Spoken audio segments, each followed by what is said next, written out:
Nous avons le plaisir d'entendre la communication de Madame Tissot-Gueraz sur l'infection au bloc opératoire.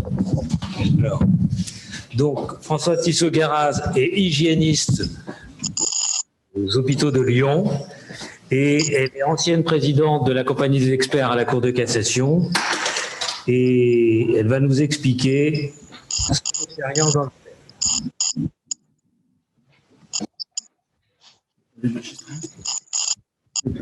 Bonjour à tous, bonjour mes chers confrères, Monsieur le Président, mes chers confrères. Je suis très honorée d'être parmi vous. C'est la deuxième fois que le président, le professeur Iraj Gambach et le docteur Jean-François Mercier me font cet honneur. Je suis très contente également de pouvoir redire ici ce que c'est qu'une enquête épidémiologique et à quoi ça sert. C'est un geste de prévention, c'est pour éviter que le phénomène qu'on a inventorié ne se reproduise pas. Catherine Chapuis et moi-même, Catherine Chapuis dont je suis le porte-parole et moi-même, nous sommes praticiens tous les deux en infectiologie nosocomiale. Je dis toujours infectiologie nosocomiale plutôt qu'hygiène hospitalière parce que le mot hygiène est souvent dévalorisé. Mais donc, je vous explique le détail. Rappel sur l'infection du site opératoire, je le vais rapidement. Infection superficielle, infection profonde, infection organe-espace. On sait que dans la dernière enquête de prévalence nationale, vous savez que cette enquête a lieu en gros tous les 5 ou 6 ans, on a le recensement, un jour donné, de tous les services volontaires, bien sûr, mais pratiquement tous les services hospitaliers ou de cliniques privées essayent de participer à cette enquête de prévalence qui leur valorise, qui leur permet de dire on est meilleur que l'année dernière. Pas l'année dernière, la dernière enquête, et en 2017, on avait un tout petit peu moins de 5% de patients infectés, ce qui n'a pas bougé, et la part des infections du site opératoire, ça n'a pas de valeur statistique. Elle était de 15 et 92%, dans la précédente, elle était de 13 et quelques, mais n'en tenez pas compte. Le plan que je vais suivre essaye de prendre en compte tout ce qui peut faire une infection du site opératoire, et vous le savez bien, il y a énormément de facteurs et nos assureurs qui sont ici et qui ont déjà fait un gros travail justement de repérage, de mesure dans tous les services le savent nettement mieux que moi. La suite du plan, la stérilisation, les produits, je vous laisse lire la formation, l'état du bloc opératoire. Je vais reprendre tous ces points en détail. Le contexte de l'enquête, d'abord se demander pourquoi il y a une enquête épidémiologique, parce qu'on ne fait pas une enquête épidémiologique pour chaque infection du site opératoire. On le fait parce que l'équipe l'a demandé, ou le chirurgien, ou la surveillante, ou l'ensemble. On le fait parce qu'il y a un caractère exceptionnel de cette infection du site opératoire, ou bien il y a un micro-organisme qui est vraiment particulier, ou bien d'habitude ce chirurgien n'a jamais d'infection du site opératoire et il est vraiment blessé que cette fois-ci ça soit mal passé, ou bien il y a plusieurs infections.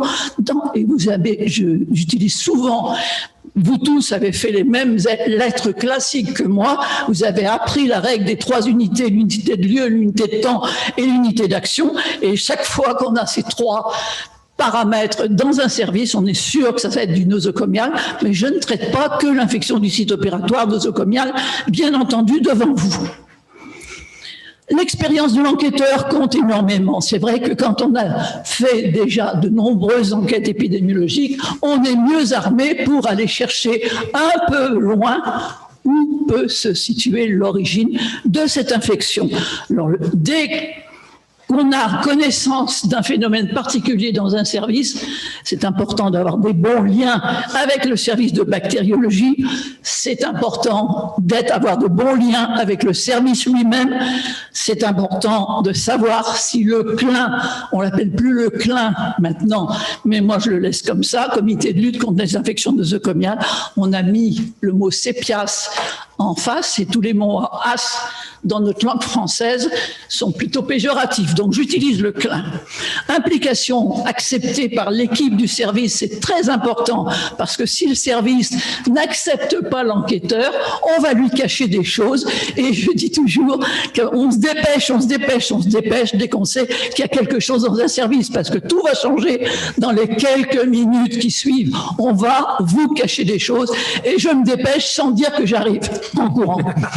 Et donc, liberté de manœuvre, ça veut dire constitution de tous les dossiers antérieurs et possibilité d'aller les chercher là où ils sont archivés, possibilité aussi de prélèvement bactériologique immédiat en commençant par le chef de service et je dis toujours bonjour monsieur, bonjour madame. Bien entendu, je viens chez vous parce qu'il n'y avait pas de la lumière, mais parce que quelqu'un m'a dit en bactériologie qu'il y avait plus d'infections que d'habitude. Bien entendu, si c'est du staphylocoque doré, je dis cet exemple-là parce que c'est le plus facile, vous êtes d'accord pour que je fasse des prélèvements de narines à tous les personnes de votre service, en commençant par vous, n'est-ce pas, madame, n'est-ce pas, monsieur? Et évidemment, comme je tends les couvillons en dessous de la narine, c'est difficile de me dire non. L'infection elle-même, ou bien elle est isolée, ou elle est multiple, c'est vrai que ça change beaucoup de choses. Le délai de survenue, le type, et vous êtes tous chirurgiens ici, et vous savez très bien que les infections du site opératoire sont toutes différentes. Elles peuvent s'accompagner ou pas d'autres infections nosocomiales. Le micro-organisme, il est variable, mais j'ai cité Staphylococcus aureus, ça pourrait être Escherichia coli, ça pourrait être Piocyannique, et si j'ai le temps, je vais vous terminer par une enquête Piocyannique. Fréquence connue dans la spécialité, l'évolution, on est arrivé au décès, c'est évidemment un événement important. Le terrain de l'opéré, et là aussi va se poser le problème que vous connaissez bien mieux que moi de l'indication opératoire. Est-ce qu'on va opérer ce malade qui, ou bien à un état antérieur, mes 3 points de suspension vous laissent évoquer ce que vous pensez, l'âge, l'état général, le score ASA, c'est quelque chose auquel je tiens beaucoup, le score de l'association américaine des anesthésistes, parce que ça donne une idée, si on opère un patient qui a un score ASA 3 ou 4, on sait bien qu'on n'aura pas en principe le même résultat qu'avec un score 1, qui est le score de vous tous, qui êtes en bon état général. Je le souhaite pour vous, pour moi aussi. Obésité éventuelle, alors je ne reprends pas les problèmes également, infection et obésité, ça pourrait faire une séance de l'Académie de chirurgie à soi tout seul. Infection évolutive, est-ce qu'elle a bougé cette infection? Patient, est-ce qu'il a été multi-opéré et peut-être 2 fois, 3 fois, 4 fois, 5 fois?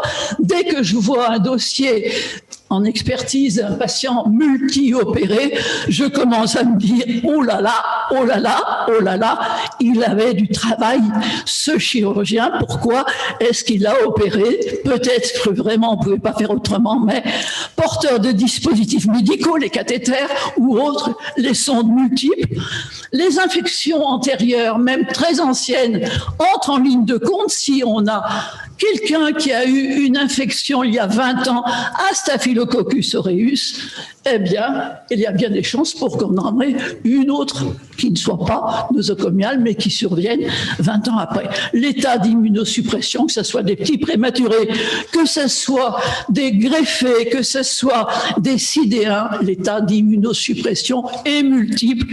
Et en lisant les dossiers attentivement, on s'aperçoit que, par exemple, c'est une polyarthrite chronique rhumatoïde qui est sous méthotrexate. Et le chirurgien n'a pas toujours bien mesuré l'importance de poser une indication opératoire sur ce type de patient. La suite du terrain, les pathologies graves, malignes, systémiques, les conduites addictives, tabac, alcool, cannabis, héroïne. Et c'est vrai qu'on s'aperçoit que quelquefois, quand je suis en expertise devant un expertisé en compagnie d'un co-expert qui est de la discipline incriminée, parce que je ne fais jamais d'expertise judiciaire toute seule, puisque l'infection nosocomiale va survenir évidemment sur un terrain clinique particulier, je m'aperçois parfois que je suis la première à demander à cet expertisé, vous fumez de l'héroïne ? Vous prenez du cannabis ou de l'héroïne, ou bien vous êtes alcoolique, quand on voit l'état, par exemple, du foie, et qu'on voit dans un tout petit paragraphe éthylisme nié, par exemple, on peut se dire que peut-être il y a un petit peu de réalité.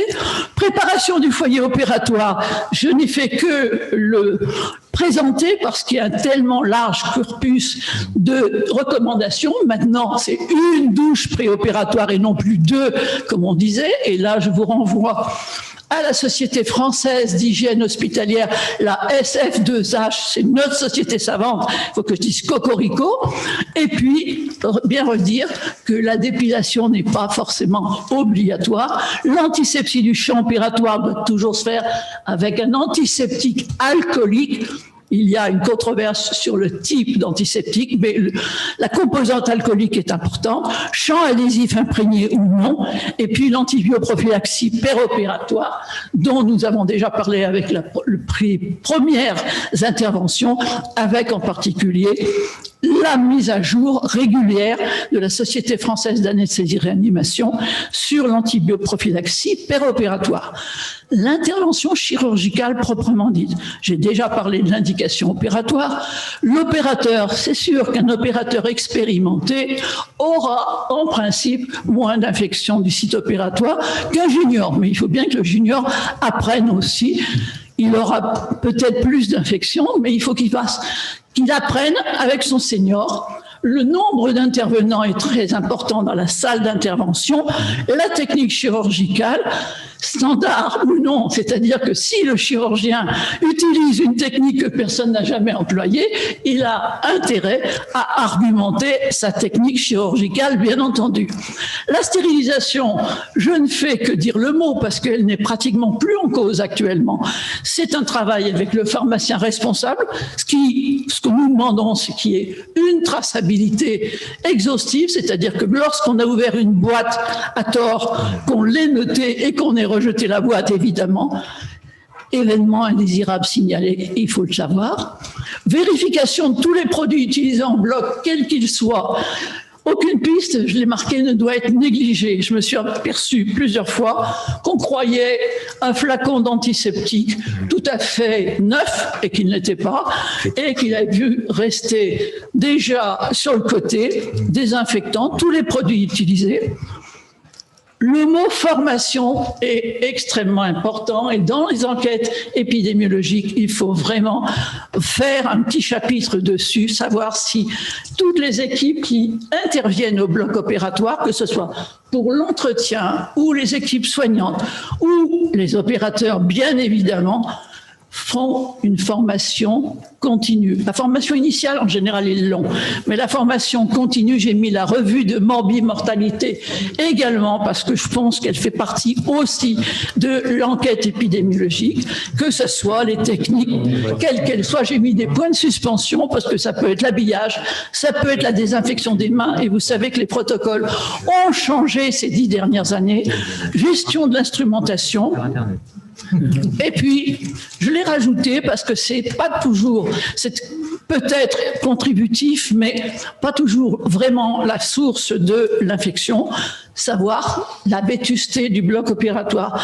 Dans les premières expertises que j'ai eu à faire, j'étais consternée parce que je mets le doigt, je suis pas immense, mais je suis quand même assez grande, je mets le doigt, je touchais le plafond du bloc opératoire en question et les vis dégringolaient. Donc, on peut dire que c'était pas vraiment une jeunesse du bloc opératoire. Son plan, sa position, le circuit des équipes, tout compte. Tout compte, et ça, je voudrais bien le redire, le mot « tout », la facilité d'entretien, parce que si les personnels d'entretien ont du mal à faire leur travail, on ne peut pas leur demander de faire quelque chose d'impeccable. Dans l'état du bloc opératoire, en général, c'est mieux fait, mais il y a encore des choses perfectibles.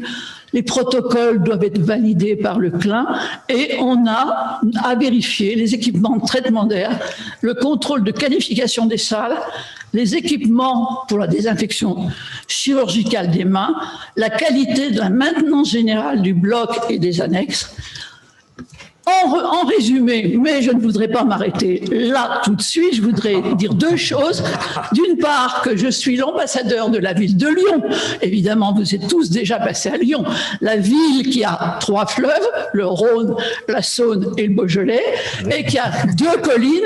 La colline où l'on travaille, la colline de la Croix-Rousse, vous vous souvenez tous, puisque ça vous l'avez vu, la révolte des Canuts en 1831, et puis la colline où l'on prie, la colline de Fourvière.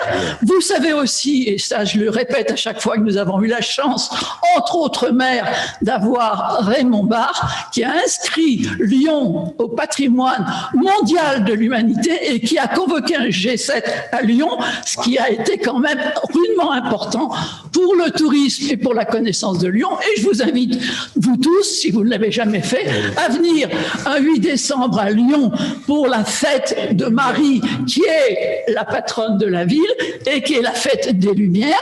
Et puis, j'ai un deuxième message à dire, c'est un modèle, je pense que je tiens encore le temps, j'ai juste cette dernière diapo, un modèle d'enquête épidémiologique que j'ai adoré faire parce que je me suis dit, j'ai de la chance. Enfin, c'est pas bien de dire ça, je devrais dire, c'est triste pour les patients. Mais enfin, sur le côté intellectuel, c'était intéressant. Dans une ville qui n'était pas Lyon, très loin de Lyon, j'ai eu à me prononcer sur 5 cas d'infection du site opératoire. Alors, les assureurs, vous fermez vos oreilles. 5 cas des infections du genou sur travail sur le ménisque avec un shaver, S-H-A-V-E-R, si je prononce mal, excusez-moi, monsieur Bill, il est peut-être pas là, monsieur Bilgamer. Alors, justement, j'aime mieux. Donc, le shaver, S-H-A-V-E-R, donc, était la propriété personnelle du chirurgien qui ne voulait pas qu'on y touche. Mais quand il disait qu'il ne voulait pas qu'on y touche, je me suis aperçu en faisant l'enquête que non seulement il ne voulait pas qu'on y touche, mais il n'était jamais désinfecté.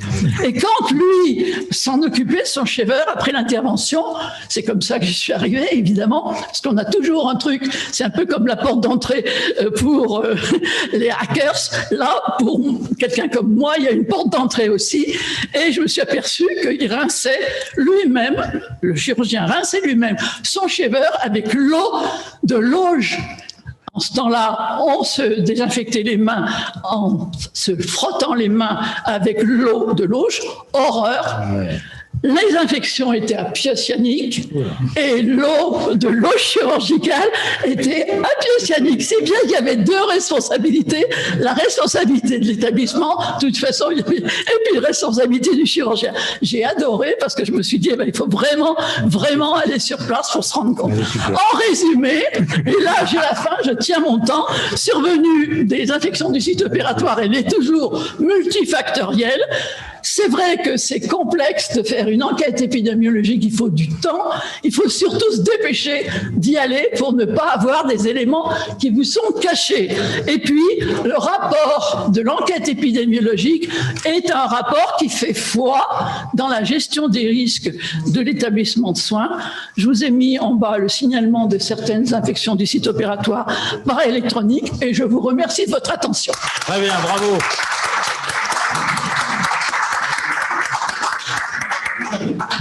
Madame, c'est toujours un très grand plaisir de vous entendre par qualité Merci beaucoup. technique, scientifique de votre exposé, et puis après l'aspect, l'autre qui est formidable. Est-ce qu'il y a des questions? Monsieur Jardet. Une question. Simplement, j'espère, Mme Tissot-Gueras, que vous êtes citoyenne d'honneur de Lyon, parce qu'après le plaidoyer que vous nous avez fait, justifié, vous méritez bien ce titre-là. Non, simplement, 2 petites réflexions. L'infection en chirurgie orthopédique, c'est un peu notre obsession. Et vous avez totalement raison sur le problème des malades à risque. Tout ce que vous avez dit, effectivement, sont des facteurs d'infection post-opératoire. Néanmoins, maintenant, on a quand même un énorme problème, c'est qu'ils regardent tous la télévision et les réseaux sociaux et qu'ils finissent par croire beaucoup plus en la chirurgie que nous. Et il est excessivement difficile de refuser une intervention. Quand ils arrivent, ils sont là, ils sont persuadés qu'ils auront une date opératoire. Et leur expliquer que tout ce que vous avez dit n'est pas favorable à une intervention devient excessivement compliqué et parfois, ils vont même jusqu'à pratiquement réprimander en disant qu'il y a refus de soins. Et donc, au niveau de la responsabilité, certes, on évite l'infection nosocomiale, mais au niveau de la contestation de l'intervention chirurgicale, on frise le problème judiciaire. Et donc, c'est un vrai problème que cette croyance de plus en plus forte en le fait exceptionnel chirurgical par rapport au risque qu'on doit mesurer. Et donc, est-ce que vous avez eu déjà des cas de... Mon cher Olivier, que l'intervenant suivant, qui est le vice-procureur et qui est le juriste qui va vous répondre sur la responsabilité, sera bien mieux placé que moi. Excusez-moi, Oui, Olivier. néanmoins, Mme Tissot-Gueras, c'était très bien, tout ce que vous avez dit. Merci.